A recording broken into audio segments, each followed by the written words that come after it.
Carraa shamarran biyya Arabaa. Gaafa dhukkubsanne haala kanaan gatamna.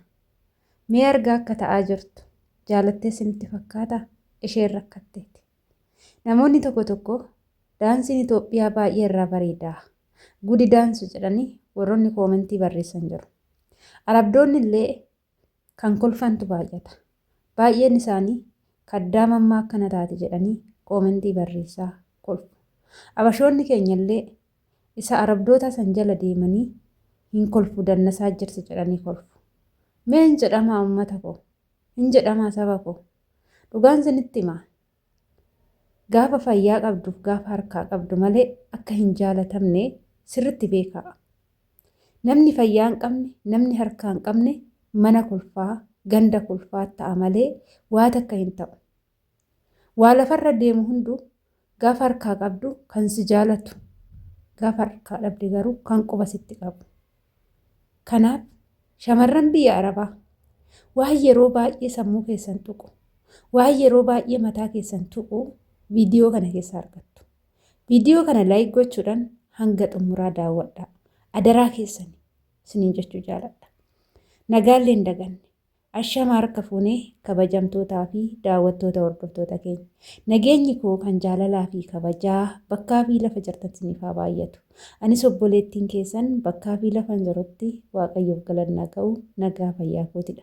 Isinis akka nagaa fayyaa naaf taatan Waaqayyo irraa abdii guddaan qaba. Egaa viidiyoo akkuma jalqaba isinii ibsuu yaaletti jechuudha. Obboleettiin keenya argitan kuni hospitaala yookaan mana yaalaa keessatti argamti. Sammuun ishii tuqameeti kan akkana ta'aa jirtu jechuudha. Sammuun ishii tuqameeti madaamiin mana yaalaa hospitaala dhukkubsattootaa geechite achitti gatte. Ishiin immoo haala kanaan akkana ta'aa jirti. Viidiyoo ofii waraabbattee fuula tiiktookii ofiitti maxxanfatte. Gabaa ittiin guurratte. Arabdoonni hin kolfu, abashoonni hin kolfu. Kan dhimamus jira. Ani boru yoo kun na mudate maalan ta'a jettanii yaaddanii jirtu? Har'a fayyaan jira jettee odoo yaaddu barbaadu dhukkubsataa ta'uu dandeessu. Garuu nama dhukkubsatetti osoo kolfuu baatanii. Inni itti aanu immoo ijoollee keenya manni isin jirtassu yoo kan isinii game ta'e, humna keessanii ol yoo kan ta'u ta'e, wanta sammuu keessan isin tuqu yoo ta'e hanga fayyaa keessan dhabdanitti mana san keessa taa'uu hin qabdan. Yoo isinii gamtee nama suqadhaatii mana san keessaa badaa. Yookaan akkuma nama zibaalaa gatuutti gadi baatii fiigaa iddoo poolisiin karaarraan dhabamu poolisii bira dhaqaa. Harka kennadhaatii rakkoo jiru himadhaa malee sammuu keessan dhabdanii fayyaa keessan gaafa dhabdan nama sin gaafatu hin qabdan. Nama sin rifatu hin qabdan. Nama nu rifatu hin qabnu biyya ormaa biyya alagaa jirra dhugaan isinitti himaa. Mana keessa jirru kana na jaalatu jarri ani bira jiru na jaalatu naaf du'u jettu. Baay'een keessan warroonni akkasii dogongora guddaa dogongortanii jirtu. Isaan namummaa keenya osoo hin taane yoo si jaalatanillee namummaa kee odoo si jaalatanii gaafa bashannana deeman si fuudhanii deemu. Akka ofii uffatanitti sis uffisu. Akka ofii bashannanitti sis bashannansiisu. Akkasumas namummaa kee sii kabaju turan. Arabdoonni guyyaa takkallee namummaa keenyas nu kabajjeen beektu. Haala keenyas nu kabajjeen beektu. Nyaata mana isaanii akka sareetti nyaannee jiraachaa jirra jechuudha. Nuuf darbitii dukkanni kun ni ifa jenneeti. Kanaafuu isin immoo namummaa keessan eeggadhaa. Fayyaa keessan eeggadhaa. Fayyaatu caala waan ta'eef. Inni guddaan immoo shamarran keenya gola madaamii keessatti akka sammuun tuqamu, akka maraatan, akka dhukkubsatan kan godhu hojii mana madaamii miti. Dhugaan isiniin jedha. Hojiin mana madaamii ta'ee hojiin dhibee namatti hin fidu. Hojiin nama dhimamsiisu. Maaltu nu dhimamsiisa? Maaltu sammuu keenya nu dhabsiisa beektu? Bilbila biyyarraa nu bilbilamu. Warra biyyaa nu dubbisu. Isaantu nu dawwalee jecha marzii nuun jedhanii hadhaa nutti naqanii bilbila ofii cufatu. Nuti immoo fagowwaadha waan taaneef guyyaa guutuu jecha san yaadachaa boo'aa aaraa oolla.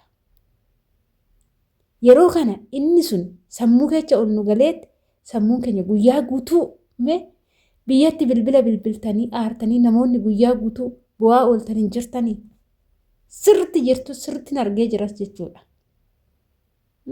Isa santuu dhibee nutti naqe malee hadhaa biyyarraa nutti gatamu santu dhibee nutti naqa malee jecha biyyarraa nuun jedhamu santu dhibee nutti naqa malee kan asitti hojjennu kanaa miti.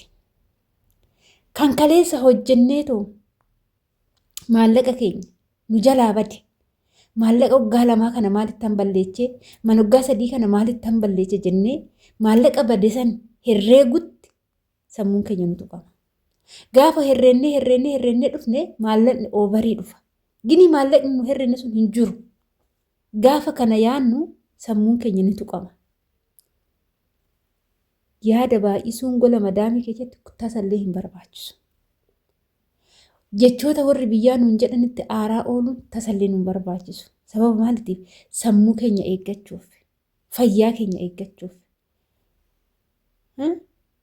Soba baay'isuu osoo nutti hin tolin nutti tole jennee, osoo dadhabnu hin dadhabne jennee, osoo hin nyaatin nyaanne jennee kan fakkeessinu miidhaa nurraan gahaa jira. Dhugaa jirtu. Biyya akkana waan akkanaatti. Jala murtanii sarara diimaa an waggaa ganaa qofan hojjedha. Maallaqa kootis na jalaan balleechina nan dhufa. Ookan immoo maallaqa keechan biyyattuu erguu dhiistanii harkatti qabachuu sarara diimaa hojjetanii keechaa galuudha malee sammuu ofii of tuqanii of maraachanii gara biyyaa galuun namni tokko sin hin jaalatu, namni tokko nun jaalatu gaafa fayyaan qabaanne biyya ormaattis biyyattis gaafa galle nun jaalatan. Dhugaan sinitti maali? Yoo har'a sammuu keenyan eegganne, yoo har'a mataa keenyan eegganne boru maal taana? Kan hojjenne kana eenyudhaaf hojjenne argama raanne? Wanta bade sani maallaqa osoo hin beekin nu jalaa badee dhume sani hirreenni aarree gubachuu osoo hin taane irraa barannee barumsa irraa fudhannee jabaannee kan fuulduraa saantibiin takka akka nu harkaan bannetti qabachuudha malee maallaqa osoo hin beekin bade duubatti deebitanii gaafa herreeddan guyyaa adiidhaan maraattanii kafan ofii gatanii deemu. Birriin guddaadha gaafa herreeggamu. Kana kan shamarran irratti rakkoo fide. Kana kan nurratti rakkoo guddaa fide.